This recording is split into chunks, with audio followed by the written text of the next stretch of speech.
Bonjour les FODMAPers, aujourd'hui je vous présente Charline qui a trouvé des solutions pour se faciliter la vie pour la préparation des repas, quel que soit notre type d'alimentation et même si justement elle doit être pauvre en FODMAP ou avec d'autres intolérances ou bien même végétarienne. Elle a donc décidé de nous partager ses méthodes pour avoir des repas zen sans se prendre la tête et se faciliter la vie au quotidien. Bonjour Charline, est-ce que tu peux te présenter? Tout d'abord, Blanche, j'aimerais te remercier de m'avoir invité pour cette interview et me donner l'occasion de partager mes bonnes astuces d'organisation et de cuisine au quotidien avec tes lecteurs que tu appelles les FODMAPers. Je trouve que c'est un petit surnom très très sympathique. Il est super bien trouvé. Alors, pour ma présentation, je m'appelle Charline Trimaille, j'ai un peu moins de 30 ans et j'habite à Grenoble. Concernant ma vie professionnelle, en fait, j'ai fait des études d'hôtellerie-restauration à l'école hôtelière de Grenoble, un BTS en 3 ans. Durant ces 3 ans, j'ai appris la cuisine traditionnelle française. J'ai appris toutes les techniques, j'ai appris à bien cuisiner la viande, le poisson, les légumes, la pâtisserie. Voilà, la cuisine, comme on peut voir dans le Larousse de la cuisine, tout un peu ces repas traditionnels français, eh bien moi, je les connais sur le bout des doigts et je trouve que cette école hôtelière, c'est fabuleux puisque, contrairement aux études que j'avais fait avant, tout ce que j'ai appris à l'école hôtelière, je peux m'en servir dans ma vie de tous les jours. Suite à cette école hôtelière, je suis allée travailler en restauration traditionnelle. Alors, en restauration traditionnelle, j'ai appris une forme d'organisation. Je m'explique. En restauration traditionnelle, on a une carte souvent qui est décidée pour entre 1 mois et 3 mois ou 6 mois. Et pendant cette période-là, on va faire les mêmes plats. Par exemple, moi, j'étais dans un petit restaurant responsable des entrées et des desserts. Mon travail au quotidien consistait à faire telle entrée ou tel dessert pour que ça soit toujours disponible. Comme par exemple, il fallait toujours avoir de la terrine de foie gras, il fallait toujours avoir une rillette de maquereau, il fallait toujours avoir une panna cotta de prête.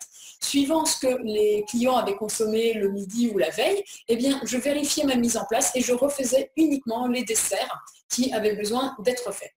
Ensuite, j'ai travaillé en restauration de collectivité. Alors oui, la collectivité, ça a une mauvaise image voilà, auprès de monsieur tout le monde, auprès de vous sûrement, mais il faut savoir que ça m'a apporté énormément de choses.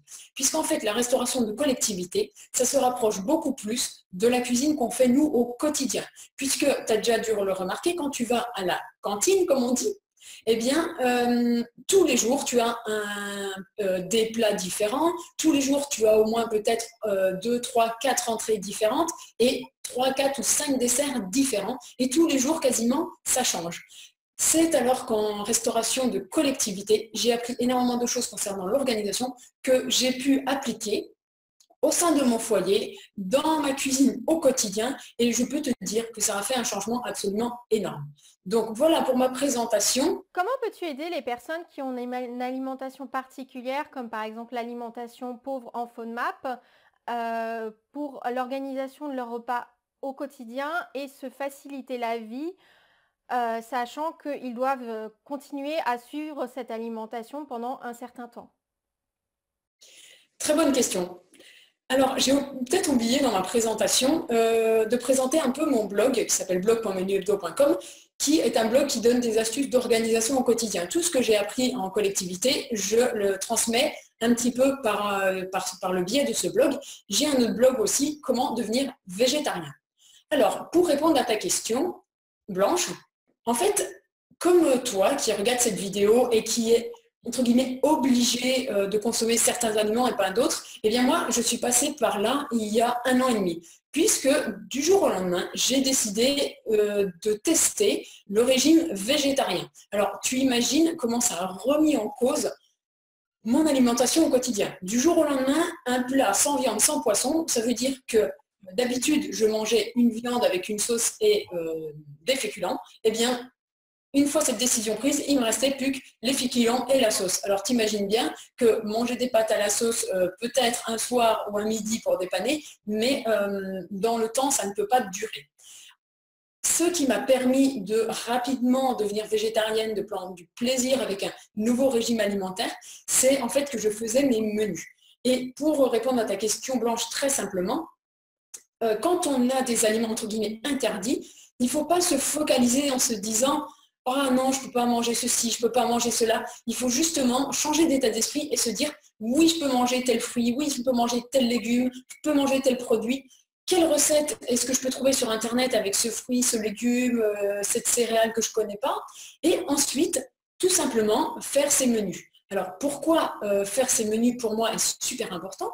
Puisque, en fait, faire ses menus, ça veut dire quoi? Ça veut dire prévoir la recette qu'on va faire, ensuite faire les courses et acheter les bons ingrédients. Et une fois le repas venu, souvent le repas c'est le repas du soir, on est fatigué d'une journée de travail, on a peut-être eu des soucis, on est peut-être de mauvaise humeur, on a peut-être aussi un peu la flemme de cuisiner, il faut le dire. Eh bien, quand on a une recette qu'on a prévue, on a tous les ingrédients, on n'a plus qu'à la faire, c'est beaucoup, beaucoup plus facile que si on rentre chez soi en étant fatigué et tout, qu'on ouvre le placard, les frigos et tout, et qu'on tombe sur des aliments qui sont, entre guillemets, interdits dans le régime FODMAP. Donc c'est pour ça que faire ces menus, c'est, je dirais, se servir de tous les ingrédients possibles et inimaginables, puisque de toute façon, on n'est pas allé en course, donc il n'y a quasiment pas de contraintes. Comment faire quand seulement une seule personne doit suivre ce régime, dans cette alimentation pauvre en FODMAP, alors que toutes les autres personnes de la famille ont une alimentation classique? On va être obligé à ce moment-là de faire 2 menus, de multiplier par 2 tout le travail, le temps de préparation, etc. Quelles sont tes astuces à ce moment-là pour se faciliter la vie? Alors, je ne connais pas très bien l'alimentation pauvre en FODMAP, je me suis un peu renseignée et pour moi, dans l'alimentation pauvre en FODMAP, il y a certains fruits qui ne sont pas autorisés. Les fruits, ça ne demande pas de temps à être cuisiné, ça se mange en dessert, en goûter, il y a juste à les acheter. Donc si les autres membres de la famille excusez-moi, veulent manger par exemple un abricot, il me semble que c'est interdit, eh bien il suffit de leur acheter des abricots. Voilà, ça ne demande pas de temps, ça demande juste d'être marqué sur la liste abricots pour les enfants et pour le mari, par exemple, tout simplement. Donc j'ai vu aussi que dans le régime pauvre en FODMAP, les produits industriels étaient interdits. Ben, ça, c'est pas grave, puisque de toute façon, que ce soit pour toi ou pour ta famille, de toute façon, produits industriels, c'est mauvais, donc comme ça, tout le monde s'en passe. Je dirais, à la limite, dis merci à ton intestin et à ton côlon, puisqu'il va permettre à toute la famille de manger mieux. Ensuite, oui, j'ai vu que dans ton régime alimentaire, il y avait certaines céréales qui étaient à proscrire, notamment les céréales contenant du gluten. Mais la très bonne nouvelle, c'est qu'il existe plein d'autres céréales à consommer. Donc, pour revenir à ta question Blanche qui est de est-ce qu'on doit faire 2 repas différents pour toute la famille à chaque repas, faire 14 repas en une semaine au lieu de 7, eh bien pas du tout, puisque tu peux cuisiner des céréales sans gluten, comme par exemple le riz, pour toute ta famille, tout le monde aime, et il existe encore plein d'autres céréales, et en plus, je dirais que même si tes enfants te réclament un peu de pâtes, faire chauffer un peu d'eau, faire cuire tes pâtes 6 minutes, ça te prend quand même pas de temps au quotidien, donc on ne peut pas dire que ça te double non plus ton temps de cuisine. Ensuite, une autre famille d'aliments qui est à proscrire dans ton régime, c'est les produits laitiers. La bonne nouvelle des produits laitiers, c'est qu'il existe mais énormément de laits végétaux. Alors, il y a certains laits végétaux que tu n'as pas le droit de consommer, mais il y en a encore plein d'autres. Par exemple, le lait d'amande, le lait de riz, enfin voilà. Ça veut dire que quand tu vois lait dans une recette, il faut que dans ta tête, arrête de penser lait de vache. Non, lait égale lait végétal et lait végétal égale lait d'amande ou lait de riz, par exemple. Et tu vois, c'est simple. Et toute ta famille, que tu leur fasses un clafoutis au lait d'amande ou au lait de vache, je te dirais qu'ils vont même préférer le lait d'amande. Il y a un petit goût qui est super bon. Et en plus, c'est moins gras et les produits laitiers, comme ça, ils en consommeront un peu moins. C'est mieux aussi. Parce que ce que j'ai oublié de te dire, en même temps que je suis devenue végétarienne, j'ai aussi plus ou moins banni le laitage de mon alimentation. Il y a juste le fromage, j'arrive pas à y résister, j'en consomme encore. Donc j'ai fait aussi moi cette démarche de bannir le lait de mon alimentation. Et je te promets que c'est juste un réflexe un peu différent à avoir. Mais une fois que tu l'as, tu vas te dire, mais c'est aussi simple. Et oui, c'est vraiment aussi simple. Ensuite, dans ton régime, tu n'as pas trop le droit de consommer des légumineuses. Alors ça, c'est pas grave, puisque des légumineuses, souvent les enfants, ils n'en raffolent pas, ils n'aiment pas trop, mais à la limite, c'est bien que tes enfants aient une alimentation diversifiée, tu peux par exemple leur faire une fois toutes les 2 semaines des légumineuses. Ça ne te prendra pas non plus énormément de temps à faire cuire un peu de lentilles et encore. Sinon, tu peux ouvrir une boîte de pois chiches ou de haricots rouges et toi, à la place, eh bien, tu mangeras autre chose. Soit le repas de la veille, par exemple, s'il en reste, ou complètement un autre repas plus simple, mais ça, j'y reviendrai plus tard. Tu n'as non plus pas le droit dans ton régime de manger des édulcorants, ça tombe bien parce que comme les produits industriels, ça c'est pas bon et si toute ta famille s'en passe, c'est tant mieux. Les oléagineux, eh ben, voilà, quelques cacahuètes, ça tu as le droit, mais les pistaches, voilà, d'autres oléagineux, à part à l'apéro, ça ne change rien, ta famille peut en manger, tu as juste à les acheter quand tu vas faire les courses, donc ça pose pas de problème. Ensuite, les légumes, eh bien oui, il y a certains légumes que tu ne peux pas manger, comme des champignons par exemple, eh bien on vit très très bien sans manger de champignons. Et pour répondre à la question de Blanche, tu peux par exemple faire un risotto avec un légume dont tu as le droit, je ne sais pas, je te dis, je ne connais pas la liste par cœur, mais par exemple carottes, champignons. Donc pour ton risotto, tu peux faire cuire le riz avec les carottes. Dans une casserole à côté, tu fais cuire les champignons. Et en fin de cuisson, toi, tu te sers ton assiette risotto carottes et tu rajoutes les champignons pour les autres membres de ta famille. Ça ne te demande pas de faire 2 repas, ça te demande juste de préparer quelques champignons pour tes enfants, ton mari ou ta femme. Voilà pour ma réponse à la question, Blanche. Du coup, non, non et non, il n'y a pas besoin de faire 2 repas différents, mais juste de penser un peu différemment. Comment vas-tu leur permettre de diminuer leur temps en cuisine et aussi leur temps à la préparation des menus? Alors, tout d'abord, pour diminuer le temps de préparation d'un repas. Ça dépend ce qu'on compte dans le temps de préparation d'un repas. Est-ce qu'on compte à partir du moment où on commence à se dire bon, il y a un repas, il faut que ça soit prêt par exemple dans 1 heure, dans une demi-heure, qu'est-ce qu'on mange? Et là, je passe un quart d'heure à ouvrir le placard, le frigo et chercher l'idée du repas. Si on a fait son menu, c'est-à-dire que tous les soirs, on ne passe pas un quart d'heure, 20 minutes à chercher une idée de repas. Tu imagines, allez, on va dire minimum un quart d'heure et maximum 20 minutes, voire plus, mais minimum un quart d'heure. Ça veut dire qu'un quart d'heure fois 7, ça te fait plus de 1 heure et demie par semaine de gagner juste parce que tu as fait ton menu. Ensuite, il y a différentes techniques d'organisation afin de gagner du temps dans la préparation de tes repas. Par exemple, il existe la méthode placard ou la méthode des bases. Je te donne un exemple tout simple. On revient avec notre exemple de risotto. Tu le fais aux carottes pour toi, aux champignons pour le reste de ta famille. Ton risotto, le lendemain, s'il en reste, donc il va rester un peu de risotto, un peu de champignons d'un côté et ton risotto aux carottes. Eh bien, ton risotto aux carottes, tout simplement, tu formes des galettes avec, tu les pannes et ça fait tout simplement une croquette de risotto. Et ces croquettes de risotto, tu peux en mélanger certaines avec les champignons pour le restant de la famille et tes croquettes à toi seront juste à risotto carottes. Autrement dit, tu as 2 repas différents, mais le deuxième jour, tu as juste eu à modeler des galettes, à les paner et à les faire cuire dans une poêle. Donc, tu as gagné du temps de cuisine. Donc, tu as déjà gagné un quart d'heure à ne pas chercher d'idées de repas et tu as gagné encore le temps de préparation de ta recette. Donc, voilà une des astuces simples que je peux te donner aujourd'hui pour gagner du temps au quotidien. Et ensuite, Blanche, tu m'as demandé comment on peut gagner du temps à faire ces menus. Alors, pareil, il existe plusieurs astuces. Je vais t'en donner une qui paraît assez logique, mais imaginons que tu fasses tes menus, tu as envie de prendre les choses en main, tu n'as plus envie de te prendre la tête avec la question qu'est-ce qu'on mange, tu as envie de progresser dans ton régime pauvre en FODMAP et te débarrasser justement de toutes ces douleurs. Eh bien, une fois que tu auras fait 52 semaines de menus, eh bien, tu auras fait le tour de l'année. Ça veut dire que si tu fais une année de menu, l'année d'après, elle est réutilisable. L'année d'après aussi, et ainsi de suite.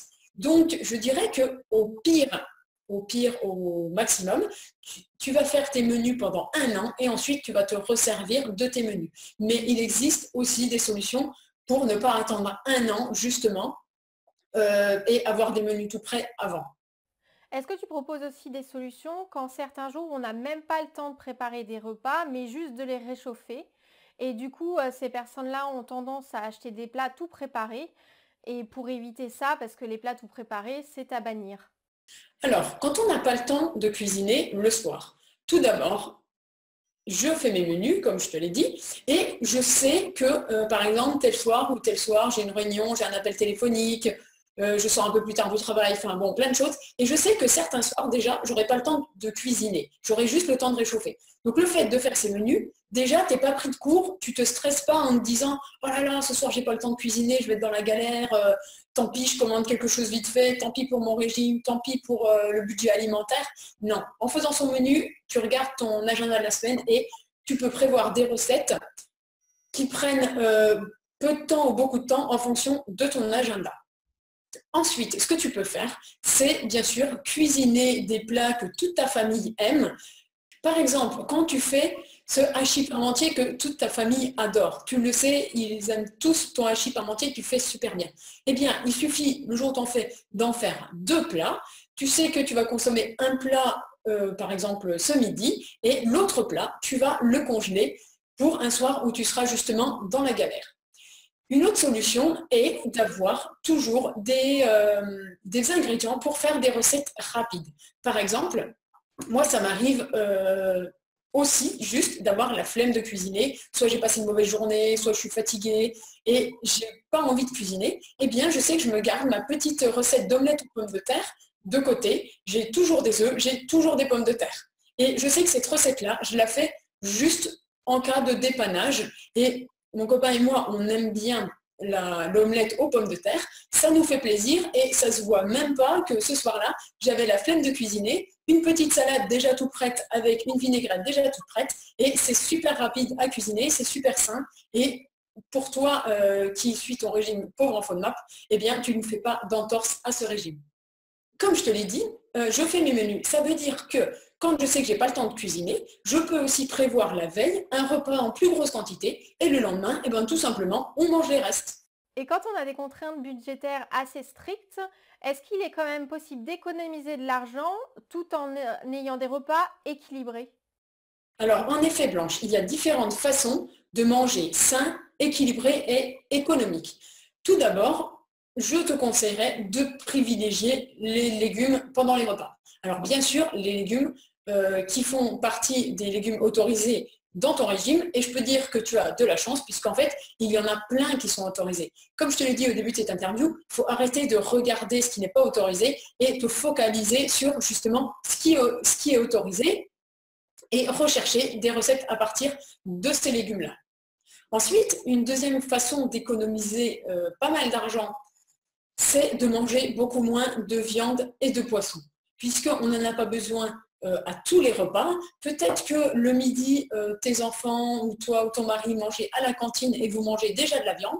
Donc, c'est très facile, le soir, de se passer de viande et de poisson. Tu peux remplacer la viande de poisson par exemple, des céréales, bien sûr les céréales autorisées, des œufs, c'est aussi très bon, et des légumes. Tu proposes à cet effet une formation pour rentrer dans les détails et savoir exactement la méthode pour avoir des repas zen, savoir comment organiser ces repas à l'avance. Est-ce que tu aurais d'autres conseils ou informations à nous apporter à propos de ça? Alors, oui, j'aurais d'autres conseils à vous apporter. C'est pas moi qui le dis, c'est Einstein. Einstein disait la folie, c'est de faire toujours la même chose en espérant des résultats différents. Comme toi, pendant un moment, ou même durant mon enfance, j'ai toujours entendu ma mère, ma grand-mère dire « Oh là là, qu'est-ce qu'on mange? Les repas, c'est la plaie, c'est la galère. » Et je dirais que moi, naturellement, j'ai hérité de ça.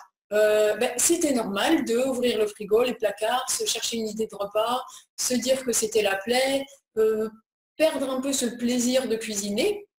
Eh bien, j'ai eu la chance, moi, grâce à mon parcours professionnel, d'avoir appris des choses. Puisque faire ces menus, c'est ce qu'on fait en restauration de collectivité. En restauration de collectivité, c'est des millions et des millions, voire des milliards de repas servis dans le monde avec ce même processus. J'ai fait différents employeurs, j'ai travaillé chez Elior, chez Sodexo.